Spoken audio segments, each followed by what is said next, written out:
নমস্কার, আমি সুকান্ত শাস্ত্রী। আমার ইউটিউব চ্যানেল সুকান্ত শাস্ত্রীতে আপনাদের সকলকে জানাই স্বাগতম। আমার আজকের গবেষণার বিষয় জ্যোতিষী নস্তাদামুসের ভবিষ্যৎবাণী কি সফল হতে চলেছে? 2021-এ কি ধ্বংস হবে পৃথিবী? তা নিয়ে বিশ্বজুড়ে আশঙ্কার মেঘ সকলের মধ্যে।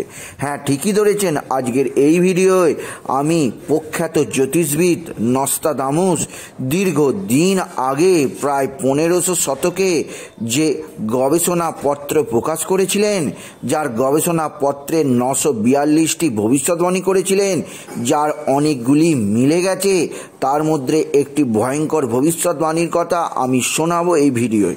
তার আগে বলি, আমার এই ইউটিউব চ্যানেলটিকে অবশ্যই সাবস্ক্রাইব করুন এবং পাশে থাকা বেল আইকনটি অবশ্যই প্রেস করুন, যাতে এই যে ধরনের ভিডিওগুলো আমি আপলোড করছি তার নোটিফিকেশান প্রথম আপনাদের কাছে গিয়ে পৌঁছায়। আসুন এবারে আমি বিস্তারিত ফলাফলের মধ্যে প্রবেশ করি। আমার আজকের গবেষণার বিষয় এমন এক মানুষকে নিয়ে, যাকে মানুষ বলা ভুল হবে। তাকে জীবন্ত কিংবদন্তি বা জীবন্ত ভবিষ্যৎবক্তা বা বাকসিদ্ধ বললেও ভুল হবে। তার কারণ, তিনি দীর্ঘদিন আগে প্রায় 1555 সালে, মানে আজ থেকে প্রায় 500 বছর আগে, মোট 942টি ভবিষ্যৎবাণী করে গেছিলেন। সেই 942টি ভবিষ্যৎবাণীর মধ্যে বেশিরভাগই মিলে গেছে এবং নস্তাদামুসের ভবিষ্যৎবাণী অবশ্যই জগতের বুকে সকলেই মেনে নেন এক কথায়। এই বিখ্যাত ফরাসি জ্যোতিষবিদ অবশ্যই আমাদের সকলের কাছে পূজনীয়, আমরা যারা জ্যোতিষশাস্ত্রের মধ্যে নিয়োজিত। তিনি দীর্ঘদিন আগেই বলে গেছিলেন 2020 সালে বিশ্বজুড়ে মহামারী, এবং অবশ্যই তিনি বলে গেছেন 2021-এর ভবিষ্যৎবাণী। 2021 সম্পর্কে তার ভবিষ্যৎবাণী সকলের মনে ভয় ধরিয়ে দিয়েছে। 2021 সালে তিনি বলে গেছেন যে অবশ্যই 2021-এ একজন রাশিয়ান জৈববিজ্ঞানী এক জৈবাস্ত্র তৈরি করবেন। সেই জৈবাস্ত্র অবশ্যই পৃথিবীকে ধ্বংস করার পক্ষে যথেষ্ট, এবং পৃথিবীর প্রায় 50% অবশ্যই কাউন্ট করবেন, 50% মানুষ প্রাকৃতিক বিপর্যয়, দুর্ভিক্ষ, মহামারী, যা অবশ্যই 2021-এ হবে, সমস্ত কিছুতে মারা যাবে, ফলে পৃথিবীর ধ্বংসের পথে চলে যাবে। এবার আমাদের কাছে প্রশ্ন আসছে, দীর্ঘ 500 বছর আগে তিনি যে ভবিষ্যৎবাণী করেছিলেন তা মেলে কি না মেলে সেটা বড় কথা না।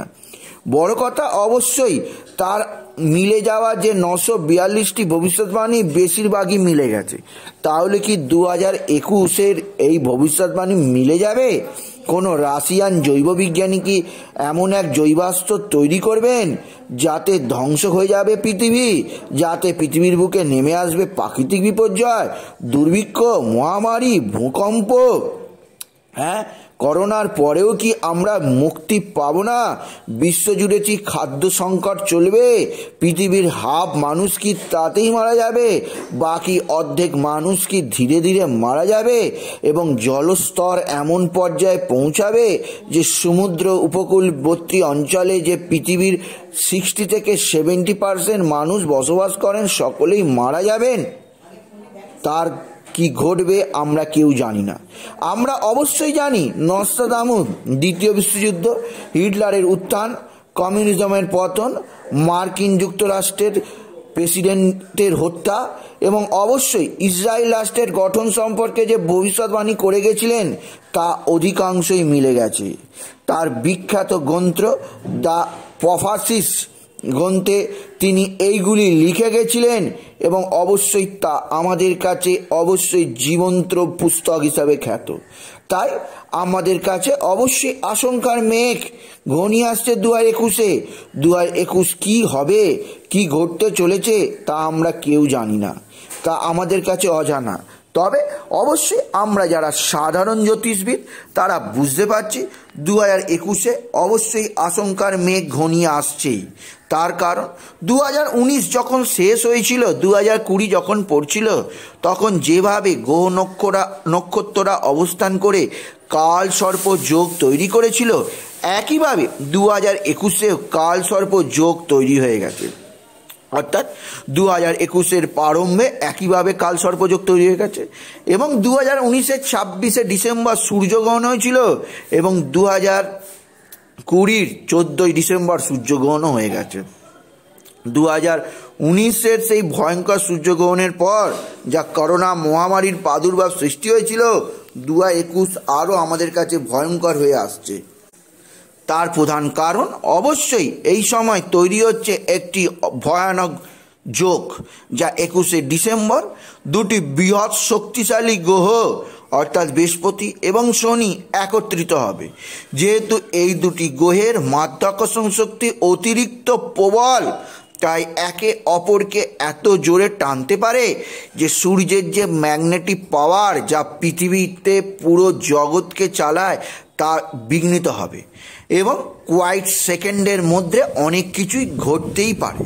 তাছাড়া আমাদের পৃথিবীর বুকে যে সৌর জগতের যে আলো আসে, সেই আলো যদি কিছু মাত্রায় বিঘ্নিত হয়, পৃথিবীর মধ্যে ভাইরাস, জীবাণু, মহামারী, জলোচ্ছ্বাস, ভূমিকম্প হবেই। এ থেকে কেউ আমাদের বাঁচাতে পারবে না। তাই অবশ্যই আগামী দিনে কি হবে আমাদের, তা আমরা কেউ জানি না। আশা করি নস্ট্রাদামুস যে ভবিষ্যৎবাণী করে গেছেন তা যেন না ফলে, আমরা যেন আগামী দিনে অর্থাৎ 2021-এ বেঁচে থাকতে পারি। তাই বলি, যদি ভিডিও ভালো লাগে অবশ্যই বন্ধুদের শেয়ার করে দেবেন, আপনি কিছু কমেন্ট অবশ্যই করবেন এবং ছোট করে একটি লাইক দেবেন। এবং আবার বলি, আমার ইউটিউব চ্যানেলটিকে অবশ্যই সাবস্ক্রাইব করুন এবং পাশে থাকা বেল আইকনটি অবশ্যই প্রেস করুন, যাতে এই ধরনের ভিডিওগুলো আমি আপলোড করছি তার নোটিফিকেশান প্রথম আপনাদের কাছে গিয়ে পৌঁছায়। এটুকু জানিয়ে আমি ডিসকাস করলাম। নমস্কার, ধন্যবাদ।